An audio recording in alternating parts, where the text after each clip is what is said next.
Ya, como les comentaba, la clase del día de hoy vamos a ver dos grandes temas, pero el principal es el clearance, ¿ya? Famoso clearance, depuración del plasma, finalmente, que ya veíamos en la clase anterior, que este plasma se filtra en los glomérulos, en este corpúsculo renal, y una vez que se filtra, la cantidad de líquido que filtra yo lo puedo medir, ¿ok? Y ese filtrado es lo que nosotros llamamos la tasa de filtración glomerular.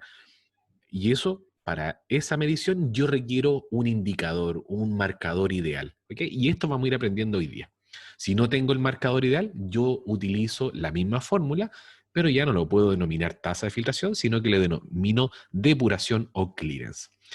Entonces, estas son las formas en que uno puede encontrar el sinónimo de clearance, también lo puede encontrar en algunos textos como depuración o también incluso como aclaramiento renal, que si uno lo quiere ver básicamente y lo quiere hacer una definición un poco burda, es limpieza del plasma, extraer estos extractos o estos desechos que ocurra la filtración y ahí el riñón, particularmente el nefrón y sus distintos segmentos, va a generar entonces la secreción o la reabsorción de algunos componentes. Entonces, ¿qué es lo que es el clearance, depuración, aclaramiento? Básicamente, si uno analiza esta gran fórmula que está aquí abajo, lo que busca esta gran fórmula es un equilibrio, ¿ya? Y si uno analiza esta fórmula de dónde nace, es del equilibrio de Fick, en donde dice que nada se transforma, o sea, nada se pierde, todo se transforma. Y esto es básicamente entonces lo que nosotros vemos acá. La cantidad de sustancia excretada por tiempo debe ser igual a la cantidad de sustancia filtrado en un tiempo. ¿Ok? Entonces ahí tenemos un equilibrio. Y a medida que nosotros vamos despejando estas distintas unidades y vamos viendo cómo finalmente yo puedo obtener, por ejemplo, la concentración de una sustancia y a través de qué analito yo lo puedo medir, voy despejando y logro finalmente la medición o una fórmula universal que me va a permitir entonces cuantificar el aclaramiento, depuración o clearance. ¿Ok? Que es lo que está marcado acá. Esta fórmula yo la puedo utilizar tanto para el clearance como también para medir la tasa de filtración glomerular. Son en la misma fórmula, pero son conceptos distintos. ¿Ok? Entonces, como ya les comentaba, este principio de Fick, que es básicamente de conservación de masa, quiere decir que todo lo que ingresa al riñón debe ser igual a todo lo que egresa del riñón por unidad de tiempo. Y una vez que yo hago este análisis de todo lo que ingresa es igual a todo lo que egresa del riñón y el despeje de la fórmula trae como consecuencia final la obtención de esta gran fórmula que es la de la tasa de filtración glomerular, ¿ya? Tasa de filtración glomerular o depuración, que matemáticamente es la misma fórmula, pero los conceptos son distintos en donde yo requiero la concentración de una sustancia en orina, ¿ok? En orina, por la diuresis en ml por minuto, y esto partido por la concentración de la misma sustancia, pero en el plasma, ¿ok? Estas concentraciones deben ser siempre en la misma unidad, no pueden ser concentraciones en unidad distinta, si no, no me sirve, ¿ya? Entonces, al ir despejando este gran fórmula o este gran concepto de Fick de conservación de las masas, finalmente yo llego a esta gran fórmula que es la de clearance, ya clearance o que también puede ser utilizada para la tasa de filtración glomerular. ¿Qué quiere decir esto entonces? Que el clearance, la depuración o el aclaramiento básicamente es la concentración de una sustancia X en la orina por la diuresis de esa persona en ml por minuto, partido todo por la concentración de la misma sustancia X, pero en el plasma, ¿ya? Y así, esta fórmula ustedes tienen que mantenerla siempre, porque esta va a ser clave para todos los cálculos que ustedes van a tener que desarrollar más adelante. Entonces, ¿cómo estimamos la tasa de filtración glomerular? ¿Y cuál es la tasa de filtración glomerular? Aquí ya es otro concepto, pero les vuelvo a insistir, se ocupa la misma fórmula. La tasa de filtración glomerular es básicamente la velocidad a la cual sale o filtra, ¿ok?, el plasma en la cápsula de Bowman. Entonces yo debo cuantificar la velocidad a la cual filtra, ¿ok? Y esto tiene como consecuencia entonces que yo debo saber, y ese es el resultado que me entrega la tasa de filtración glomerular, cómo están funcionando todos mis nefrones. Por lo tanto, el resultado final de la tasa de filtración glomerular es básicamente la sumatoria de todos los procesos de filtración que están ocurriendo en todos los nefrones de mis dos riñones. Ese es el resultado final. ¿Y cuál es el valor? Va de 120, 125 ml por minuto. Eso es lo que filtran todos mis riñones por minuto, ¿ok? No lo olviden nunca. ¿Para qué me sirve la tasa de filtración glomerular? ¿Ya? ¿Cuál es la idea de obtener la tasa de filtración glomerular? Básicamente me permite ver el funcionamiento de mis riñones y, si yo lo analizo y lo extrapolo, el funcionamiento de mis nefrones. Y para poder medir la tasa de filtración glomerular, yo requiero un marcador ideal, ¿ya? Y este marcador ideal obviamente no debe afectar la función renal, o si no, no me sirve para medir esta tasa de filtración glomerular, ¿ok? Entonces, ¿cómo se mide la tasa de filtración glomerular? Yo en la clase anterior le marqué una fórmula para la tasa de filtración glomerular, que es una fórmula ya más bien teórica, que comprendía una constante de filtración por la sumatoria de unas fuerzas de Starling o presiones de Starling. Pero para poder utilizar esa fórmula, yo les comentaba que yo requiero una muestra de riñón y por lo tanto, por cada vez que yo quiera analizar una tasa de filtración glomerular, no puedo andar a cada rato tomando una biopsia. Finalmente voy a destruir el riñón. Por lo tanto, debo buscar otra fórmula, ¿ya?, en cual no afecte la función renal y que sí me permita estimar o cuantificar la tasa de filtración. Para ello se buscó a un indicador, que ya les voy a dar el nombre, el cual tiene un montón de requisitos, ¿ya? Y estos requisitos son los siguientes de este marcador para poder ver la tasa de filtración glomerular o para poder cuantificar la tasa de filtración glomerular. ¿Qué requiere este marcador? Que filtre libremente, ¿ok?, a nivel del glomérulo, que no se una a proteínas plasmáticas, no se metabolice a nivel renal, que no sea reabsorbido, ¿ya?, a nivel en ningún túbulo del nefrón y tampoco que sea secretado en los túbulos del nefrón, ¿ok?, en cualquiera de los segmentos. Que no afecte la función renal y obviamente que no sea tóxico, si no, no me serviría de nada. Y el último requisito, que sea detectable por el laboratorio para poder cuantificarlo finalmente. Entonces, este marcador ideal fue encontrado y existe y se utiliza. Y este marcador es la inulina, ¿ok? Inulina. ¿Ya? Muy similar, así como a insulina, pero esta es inulina, ¿ya?, que es un carbohidrato que cumple todas estas requisitos para poder medir finalmente la tasa de filtración glomerular. Ahora yo les decía, ¿cuál es la diferencia entre depuración y tasa de filtración glomerular? La tasa de filtración glomerular, entonces, es la cuantificación de cuánto filtrado ocurre en un tiempo determinado en todos nuestros nefrones.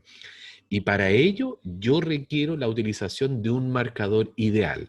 ¿Cuál es ese marcador ideal? La inulina. En cambio, la depuración, que si bien yo analizo matemáticamente estas dos ecuaciones, la depuración y la tasa de filtración, matemáticamente es lo mismo, pero los conceptos son distintos. ¿Por qué? Porque la depuración implica a cualquier sustancia que sea eliminado vía renal.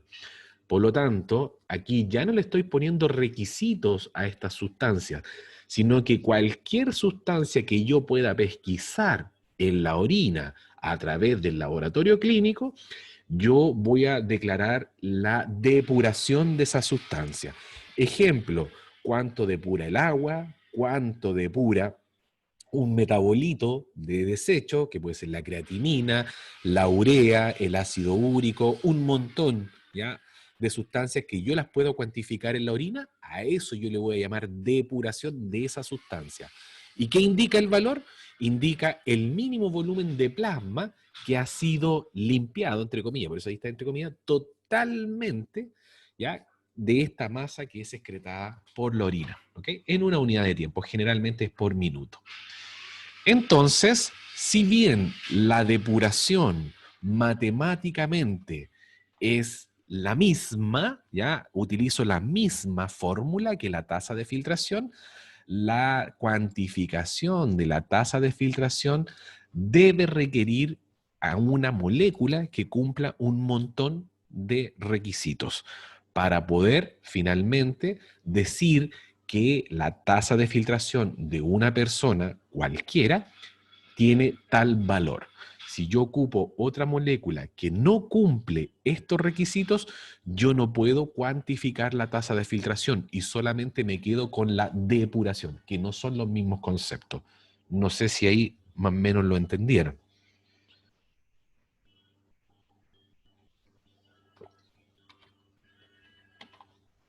Ya, espero que sí. Ejemplos, y aquí vamos a hablar un poquito de lo que ustedes van a ser expertos más adelante. Ejemplo, paciente con una infección urinaria, el cual muestra un entebiograma, cepa sensible a cloranfenicol. Pregunta, ¿aparecerá cloranfenicol en la orina en una cantidad suficiente para tener un efecto terapéutico en las vías urinarias? Vías de excreción del cloranfenicol. Se metaboliza en un 90% vía hepática y en un 10% vía renal. Entonces, si yo les pregunto, y puede ser cualquier otro antibiótico, ¿ya?, en este caso es el cloranfenicol, si yo tengo, mi paciente, en el laboratorio me entregan entonces el resultado de este antibiograma y que el antibiótico dice que es bastante eficiente para este bicharraco, pero la metabolización es de la siguiente, la vía de excreción es de la siguiente forma, principalmente hepática y en menor porcentaje renal. ¿Ese antibiótico servirá para finalmente tratar a esta infección urinaria? ¿Qué opinan ustedes?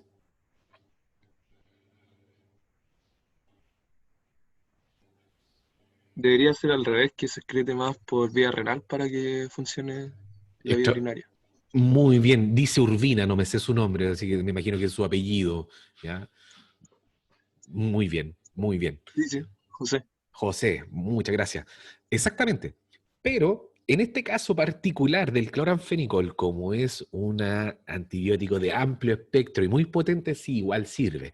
Basta con esa pequeña concentración que se excrete vía urinaria para tener algún efecto. Pero no es el ideal, ¿ya? Es extremadamente potente el cloranfenicol y por eso tiene esta capacidad. Pero cuando uno busca terapéutica, básicamente para el tratamiento de una infección, por ejemplo, urinaria, muy bien lo que dijo José Uribe, debería ser al revés, con otro fármaco, que sea principalmente excreción vía urinaria y no vía hepática. Extraordinario, pero les vuelvo a decir, en este caso, para el cloranfenicol sí se podría utilizar, pero es por su amplio espectro y por su potencia, ¿ya? Aquí tenemos otro, mire. Paciente con infección urinaria que en el antibiograma muestra la cepa sensible a penicilina, ¿ya? Penicilina G. ¿Aparecerá la penicilina en orina en una cantidad suficiente para tener un efecto terapéutico en las vías urinarias? ¿Cómo se elimina la penicilina? Se elimina principalmente vía urinaria, estamos hablando, y este es un rango, pero generalmente se habla más del 80% de eliminación, ya muy rápida, de la penicilina, pero tiene una vida media de 42 minutos, ¿ok? Eliminación renal es por filtración y por secreción más encima. Entonces, ¿la penicilina servirá para el tratamiento de una infección urinaria?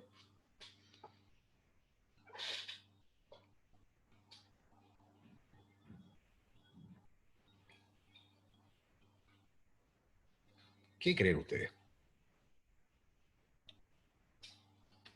Este bicharraco es sensible a penicilina, ya el antibiograma me lo muestra. Cosa rara, porque ya están casi todas las bacterias resistentes a penicilina. ¿Qué creen ustedes?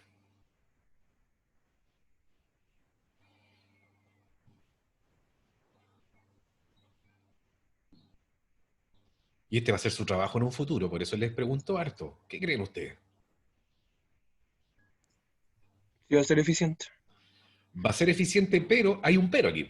Sí, va a ser eficiente, pero hay un pero. ¿Cuál sería el pero? ¿Que la excreción es rápida?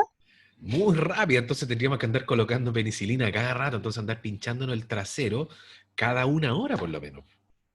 Si se excreta cada 42 minutos, o sea, la excreción es muy rápida. Entonces, ¿qué se hace?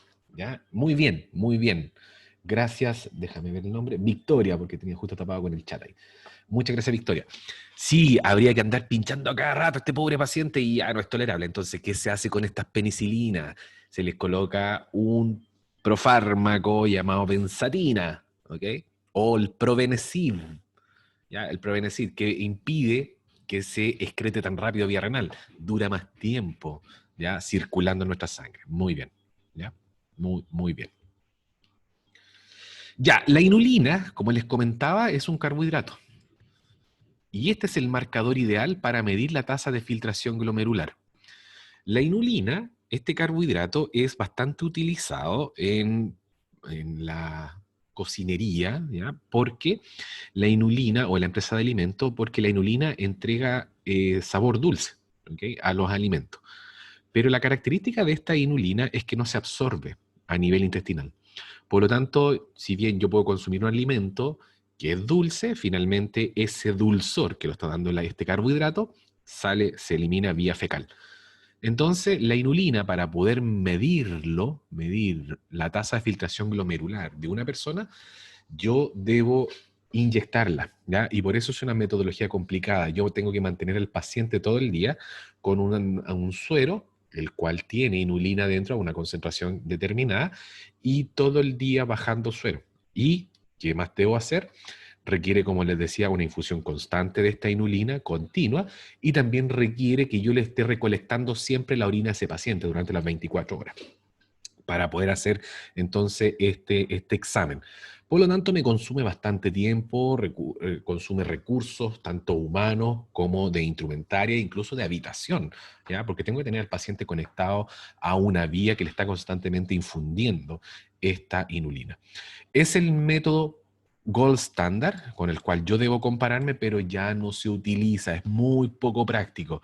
Por lo tanto, debo buscar una alternativa, ¿ya? Que sea mucho más barata, mucho más práctica y ojalá que el marcador más encima lo produzcamos nosotros mismos, ¿ya? Empezaron entonces a investigar estos científicos y llegaron a una conclusión.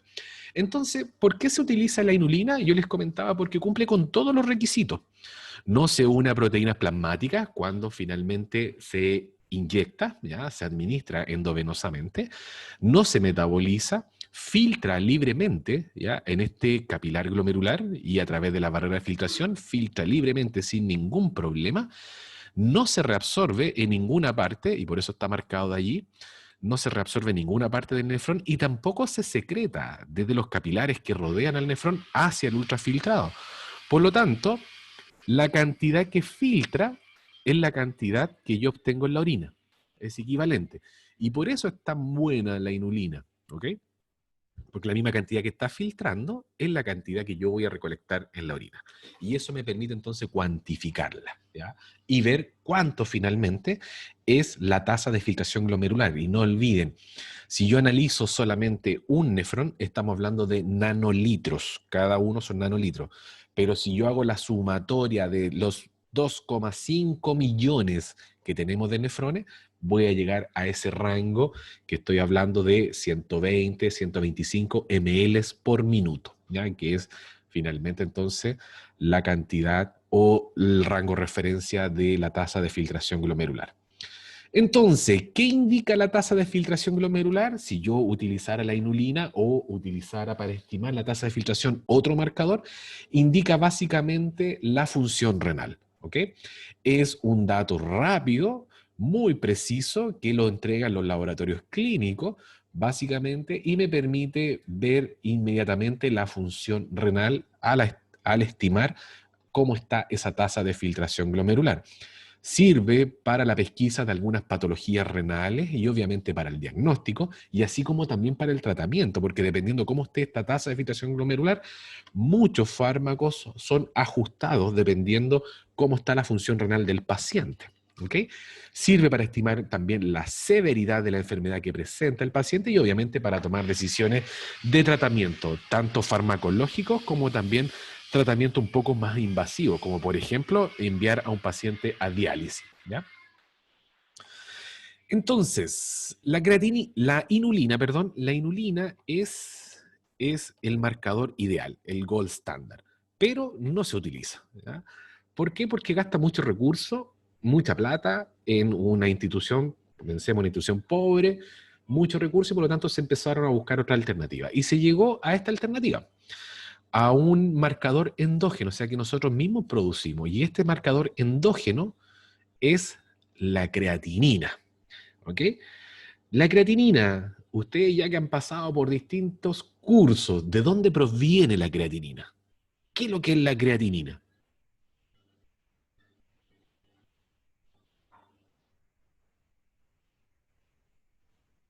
¿Qué es la creatinina?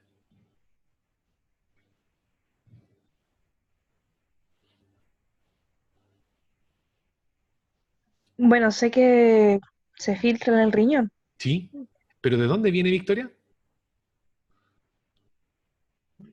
Sé que es un degradado, pero no me acuerdo más. Se degrada de algo, pero no recuerdo más en realidad. Ya. No olvide, la creatinina es proveniente del metabolismo muscular, de la enzima creatinin fosfato. ¿Ya? Y por lo tanto, es un desecho metabólico de la contracción de la musculatura. Y se secreta de una forma constante, ¿ya? Y eso, muy bien, y gracias, Victoria. Y esta creatinina finalmente filtra libremente a través de la eh, barrera de filtración que encontramos entonces en el glomérulo. Como bien dice acá, la creatinina se presenta como una sustancia que nosotros propios endógenamente producimos y posee algunas características que me permiten estimar la tasa de filtración glomerular. ¿Ya? Ahora, si bien yo les conté una lista enorme de requisitos que debe cumplir, ¿ya? Que debe cumplir un marcador ideal, la creatinina lamentablemente no cumple con uno. ¿Ya? De toda esa lista enorme, no cumple con uno. ¿Y cuál es ese uno que no cumple? Es que la creatinina se secreta en un porcentaje mínimo en el nefrón, particularmente en el túbulo proximal. ¿Ya? Hay una pequeña secreción de creatinina en el túbulo proximal del nefrón. Y eso ya no me y eso deja de ser un marcador, de cumplir con las condiciones para ser un marcador ideal. ¿Ok?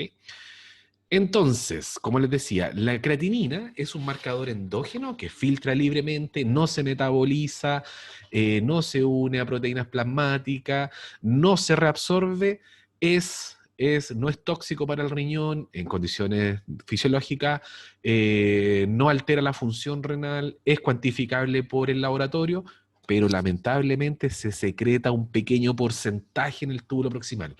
Por lo tanto, el clearance o la depuración de creatinina en estas condiciones servirá para cuantificar o estimar la tasa de filtración glomerular. ¿Ya? No, no sirve. ¿Por qué? Porque la sobreestima. ¿Ok? Si yo utilizo esta fórmula, que es el clearance de creatinina, y lo comparo con la tasa de filtración, ¿ya? La tasa de filtración glomerular, ¿ok? Que está dada por la inulina, si yo las comparo, van a ser distintas. El clearance de creatinina va a ser mayor que la tasa de filtración. ¿Por qué? Porque la creatinina es secretada en el túbulo proximal y eso hace que finalmente el valor sea mayor, por eso se sobreestima, que el de la tasa de filtración. Entonces, el clearance de creatinina tal cual, así, no me permitiría entonces estimar la tasa de filtración glomerular. Pero empezaron todos, pero pucha, ¿cómo es la cuestión? Si es un indicador, me falta solamente que cumplir un requisito. Entonces, ¿qué hicieron con ese requisito? Que se secreta, ¿ok? Se secreta entonces este indicador endógeno. Veamos cuánto se secreta. Pensemos cuánto se secreta. Y si esa secreción es constante en todos, podemos hacer algún ajuste matemático para finalmente utilizar este marcador y de esta forma estimar la tasa de filtración glomerular. Entonces, si bien la creatinina, como les muestro acá en esta imagen, filtra libremente, hay un pequeño porcentaje de creatinina que se secreta, y ahí estoy marcando en esa flecha negra, y roja ahora. ¿Okay? Un pequeño porcentaje, por lo tanto, la cantidad de creatinina sería lo que filtra más lo que secreta. Y por eso estaría sobreestimada, ¿ya?, la tasa de filtración glomerular si yo solamente la utilizase de esta forma así tan directa. Entonces, ya en los años 70 hubo una reunión en donde del programa de educación de enfermedades renales, en donde decidieron de alguna forma poder utilizar la creatinina, pero con ciertas recomendaciones, ¿ya? Para poder... ¿Me escuchan?